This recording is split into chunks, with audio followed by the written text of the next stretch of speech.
go to our normal side. This is good. Indeed. All right, so let us have a look around.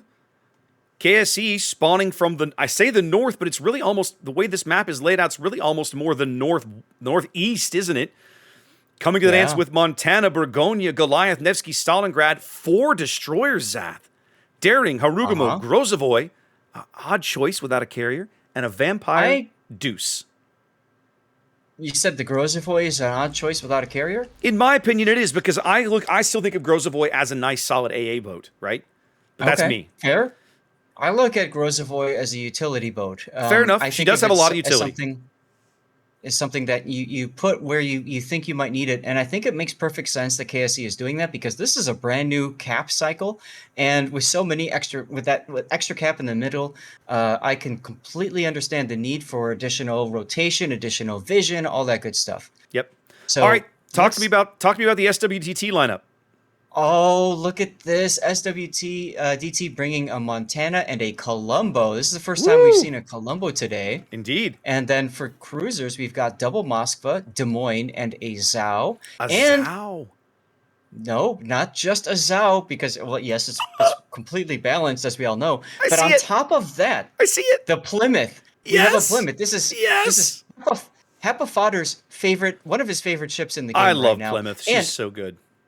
And look at this player. The player loves this ship so much that he has slapped a steel permanent camouflage on it. Got the steel camo on it. It looks sexy, doesn't it? Look at that. Oh God, it's very sexy. Yeah. Now this is not ranked silver camo. This is that's steel camo. That's steel camo.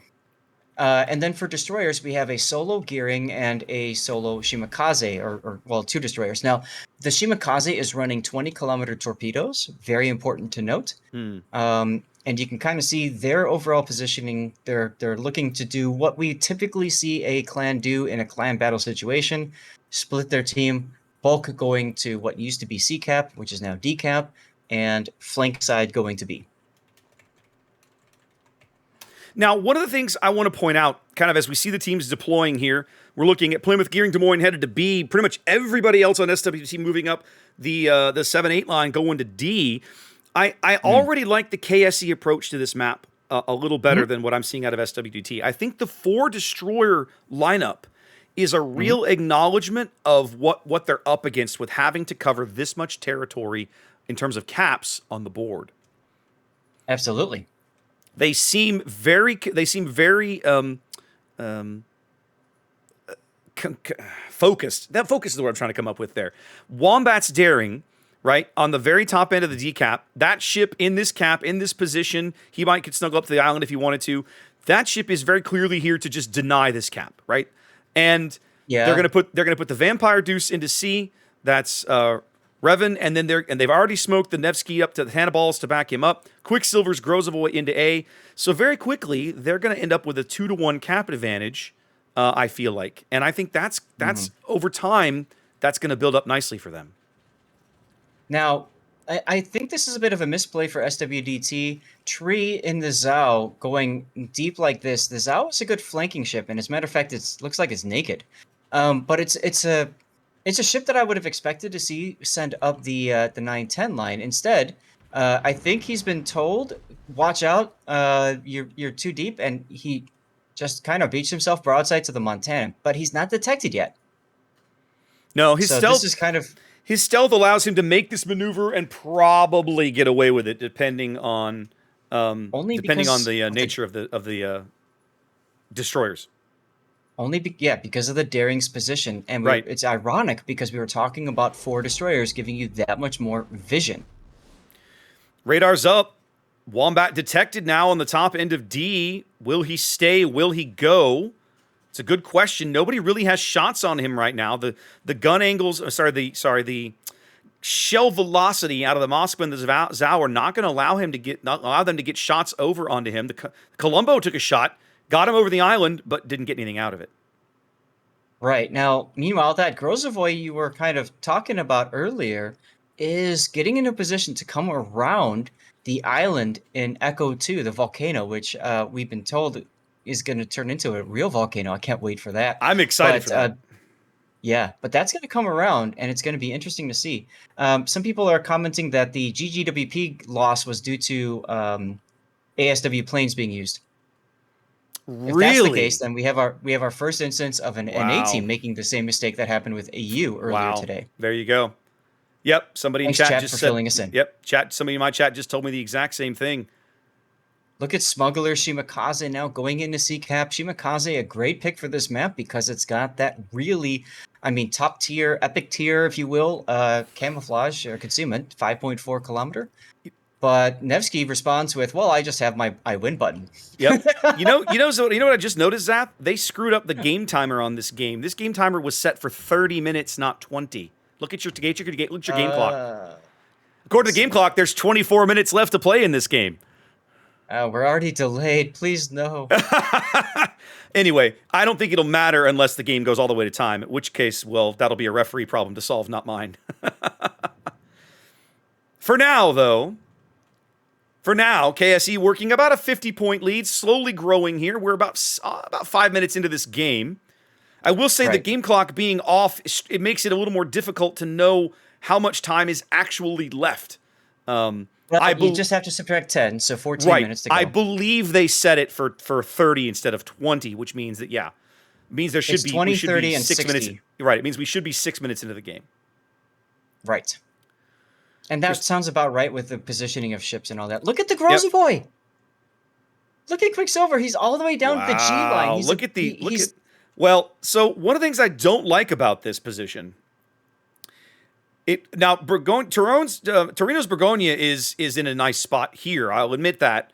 But they're leaving Sporkhead Stalingrad basically kind of all by himself at A. And I'm not convinced that's going to work out very comfortably for them because if he goes down, it leaves A completely open to anybody who wants to wander in there. Moon Diamond's gearing is right there on the bottom end of the cap. Like, I don't know about this.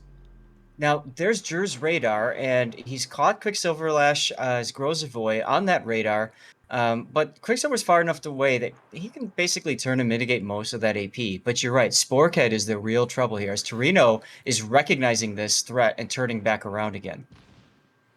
Yep, Torino, I think, realizing what's going on here. The gearing torp's going in now on Sporkhead.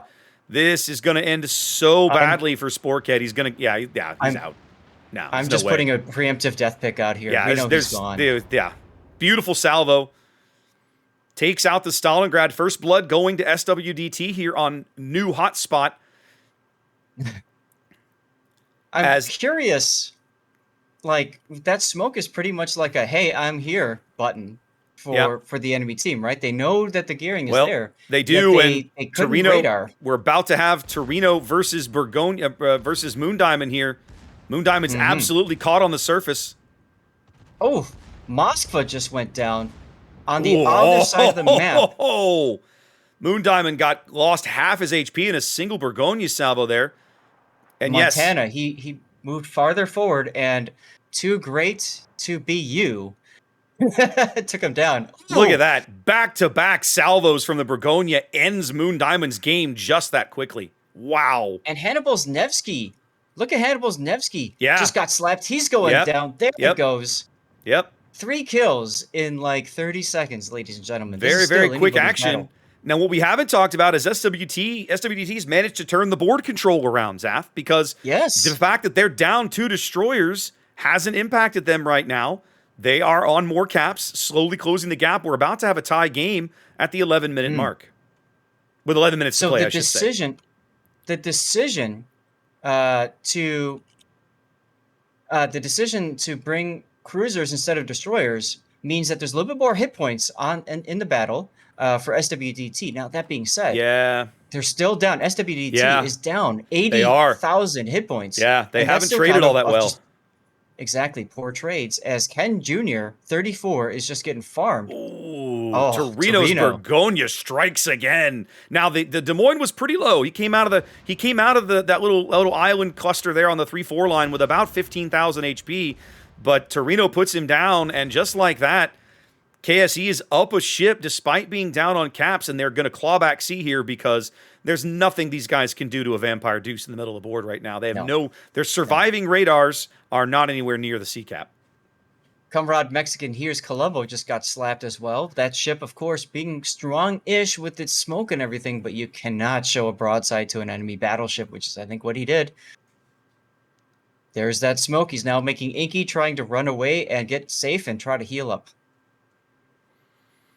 But look at the Grozavoy. I love Quicksilver Lash's positioning here in the Grozavoy. This is something I love doing in Russian or French destroyers. You get into their backfield and you just cause all kinds of chaos. He's definitely doing that. He caused the Plymouth to kind of like reevaluate some of his life choices there for a little while, and now the Plymouth is in a very uncomfortable position. At least I would be in that Plymouth, Oof. and that is having a Burgonia running me down.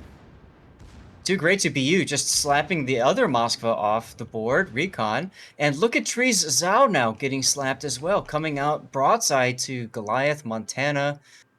Oh, and there goes the other Montana. I was just going to mention, those two are together, basically. The two battleships in the same grid square. SWDT just not doing a very good job preserving their health. KSE trading a little bit of board position early for a couple of kills that they are then able to turn around, and the Goliath wipes out the Zhao. Just gets hammered. Just wiped him out. Ease. And this is all over, like you say, all over but the crying. It's all over but the crying. Cristoforo Colombo here, Camarada Mexican here, will be down in moments. He's under 4,000. While, is that the Harugamo or the Vampire? It's the Vampires farming him out. There goes the Plymouth. Oh my God. Have a game, Torino. 4 kills. Goodness gracious. Responsible for nearly half the enemy team all by himself. Putting on Burgonia. I would say putting on a clinic of why Zath loves this ship so much. He might get... Yes. Oh, he came within seconds of getting Comrade there. Yes, a Kraken with the achievement and 0 flags. So the interesting thing about the Burgonia, of course, is it's got that main battery load booster, which makes it so powerful. Here goes 5. Call it. Wow. And that's the end of the battle right there, ladies and gentlemen. Wow. It's got that main battery load booster coupled with the engine boost, the crazy speed, especially if you add, what's it called? What's the new skill called? Brisk. You're talking about Brisk. Brisk. Yes. Brisk, ladies and gentlemen. So if you add Brisk, you just, oh my goodness. Look at Torino. Have a game. He got the Kraken after all. He got the Shimakaze at the very end, Zath. That Burgonia position, his speed boost, his 12 guns, he just absolutely murderized the enemy team there. What a game. What a game.